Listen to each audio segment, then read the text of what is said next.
전산응용 건축제도기능사 필기 2024년 1회 CBT 기출보건문제 같이 풀어보도록 하겠습니다. 건축 평면계획에 대한 설명으로 옳지 않은 것은 건물 내부에서 일어나는 모든 활동, 여기 만약 평면도가 있다면 위에서 봤을 때, 수평적 스케일로 봤을 때 여기서 어떤 가사 노동을 하는지 아니면 침대에서 잠을 자는지 이런 행동들을 볼 수 있는 거고, 규모 그리고 상호 간의 관계, 방과 거실 사이 또는 방과 욕실 사이 이런 상호 간의 관계를 합리적으로 평면상에 배치하는 것을 평면 계획이라고 말합니다. 평면 계획은 주로 동선 계획, 움직이는 선, 움직이는 방향 이런 것들 계획과 동시에 일어나는 것이 일반적인 형태고요. 주로 인면 설계의 수직적 스케일이 아니라 주로 평면 설계의 수평적 스케일을 나타내고 있습니다. 3번 틀렸고요. 소음 및 악취 등 환경적 문제는 이런 벽체의 기밀한 정도 이런 것들로 인해서 밖에서 들어오는 것들을 막아주는, 차단해주는 그런 방법으로 해결할 수가 있습니다. 다음 중 점토 제품이 아닌 것은 점토를 반죽해서 굽는 그런 방식이고요. 테라코타는 점토를 구운 거긴 하지만 이렇게 속을 비워서 만든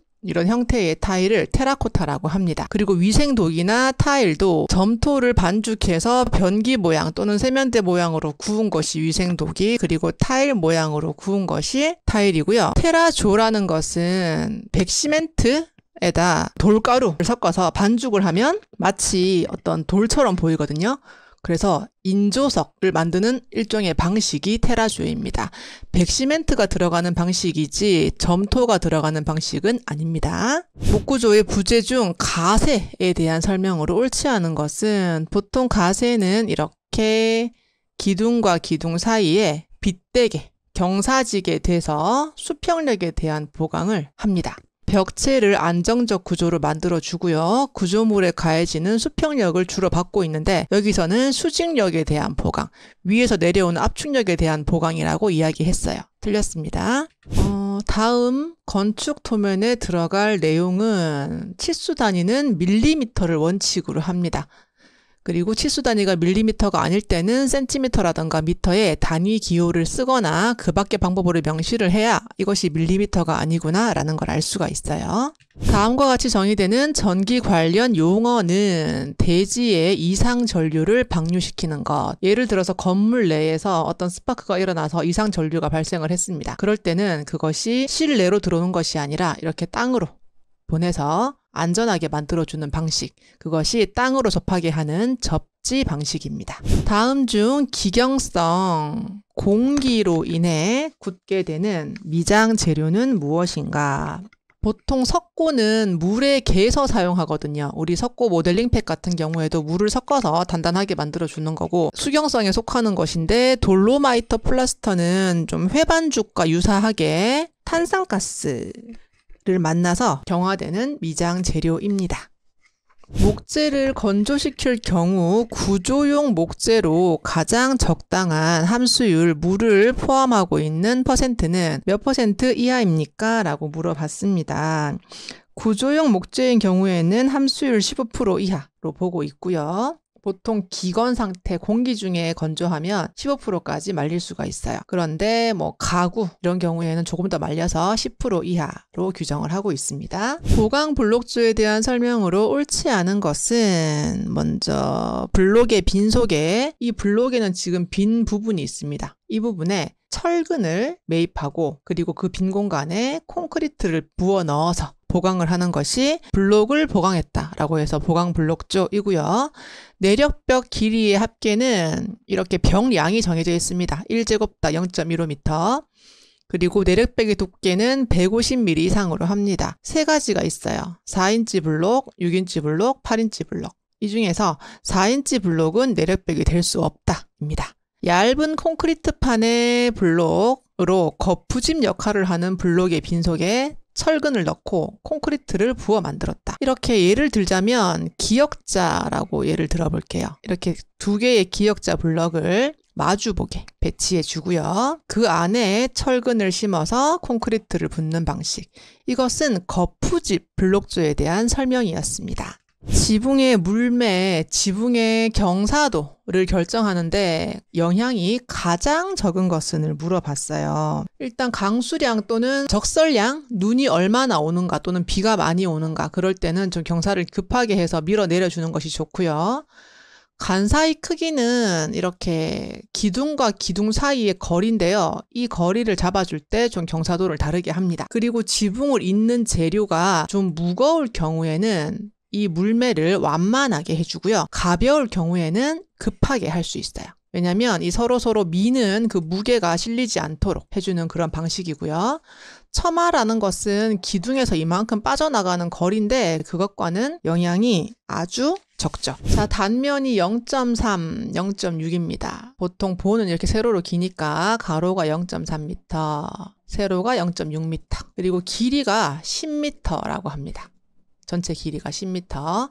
이 보의 중량, 무게는 어떻게 됩니까? 자, 먼저 0.3 곱하기 0.6 곱하기 10m. 이거 미터로 통일되어 있으니까 계산을 한번 해보면 1.8 세제곱미터가 될 겁니다. 거기에 단위 용적당 중량은 철근 콘크리트의 경우 1세제곱미터당 2.4톤, 그러니까 2,400kg입니다.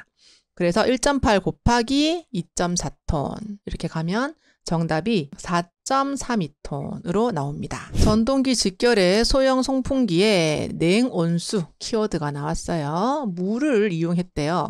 전수 방식이라고 부릅니다. 전수 방식에 속해 있는 것은 코일, 이 코일에 물이 이동하는 그런 방식입니다. 펜 코일 유닛입니다.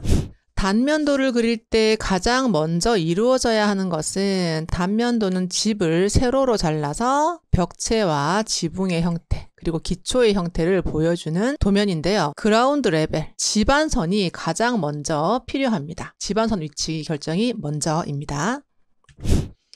점토 제품 중 소성 온도, 굽는 온도가 가장 높은 것을 물어봤고요. 온도가 낮은 순서대로 토기, 도기, 석기, 자기, 가장 높은 것이 자기입니다.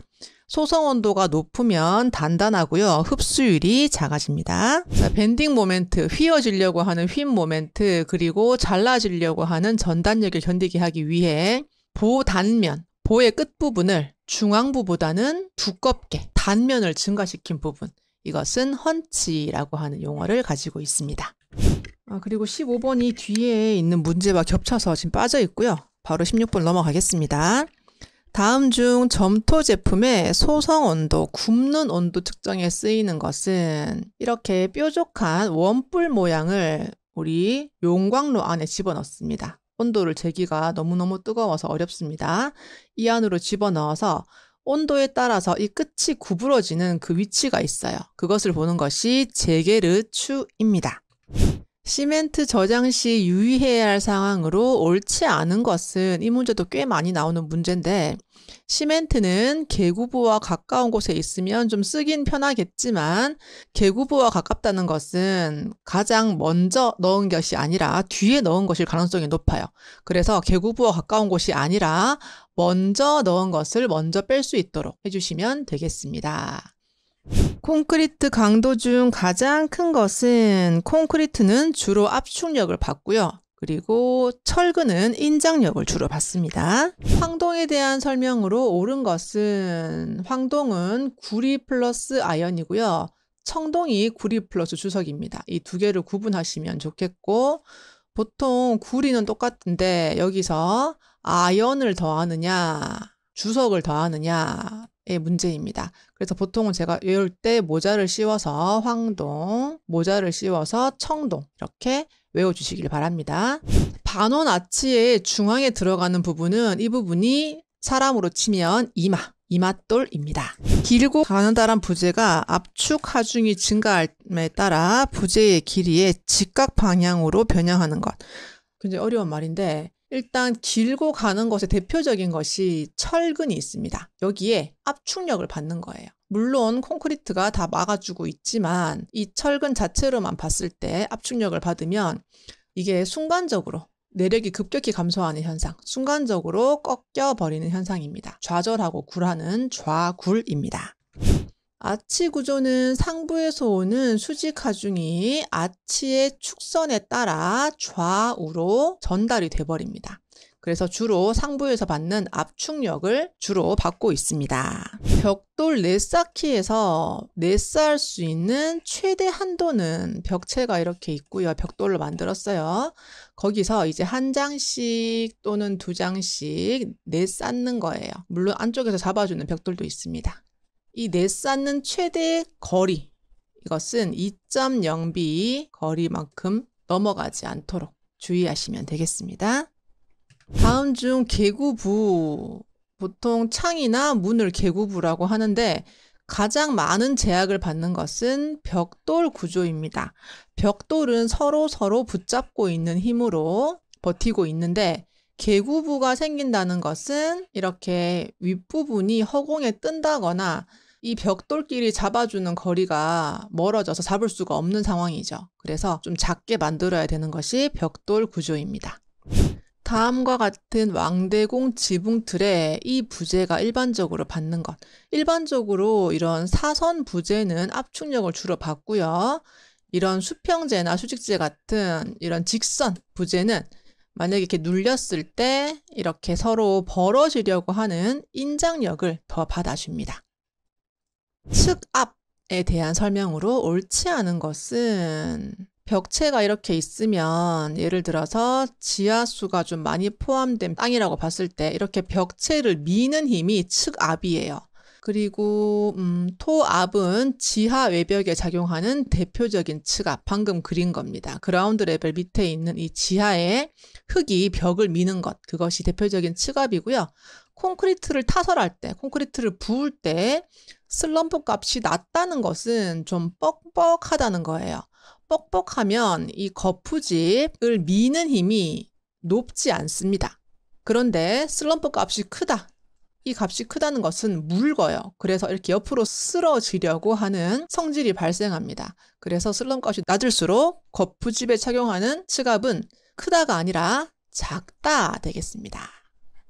한식 건축에서 추녀 뿌리를 받치는 기둥의 명칭은, 추녀는 이렇게 멀리 나가는 지붕인데 이게 너무 멀리 나가면 받쳐줄 기둥이 없어서 이렇게 잡아주는 것이 활주라는 아이입니다. 건축 법령상 공동주택에 속하지 않는 것은 비슷한 게 있는데 다가구와 다세대가 있어요. 이 다세대는 공동주택에 속하지만 다가구는 속하지 않습니다. 횡력, 옆에서 미는 힘을 받을 때 이 부축하는 벽을 세워주면 더 벽을 잘 지지할 수 있습니다. 부축벽은 영어로 버트레스라고 부르고 있습니다. 테라코타에 대한 설명으로 옳지 않은 것은 아까 이 이야기가 나왔는데 속을 비워서 만든 겁니다. 가볍게. 그래서 벽체에 붙였을 때 무게가 실리지 않는 그런 점토 제품이에요. 무게가 실리지 않는다고 했고 장식용 점토 제품이고요. 건축물의 난간이나 주도 돌림띠 등에 사용하는 것이고요. 일반 석재보다 가볍습니다. 속이 비었으니까요. 한 개의 크기는 0.5 세제곱미터 이하가 적당합니다.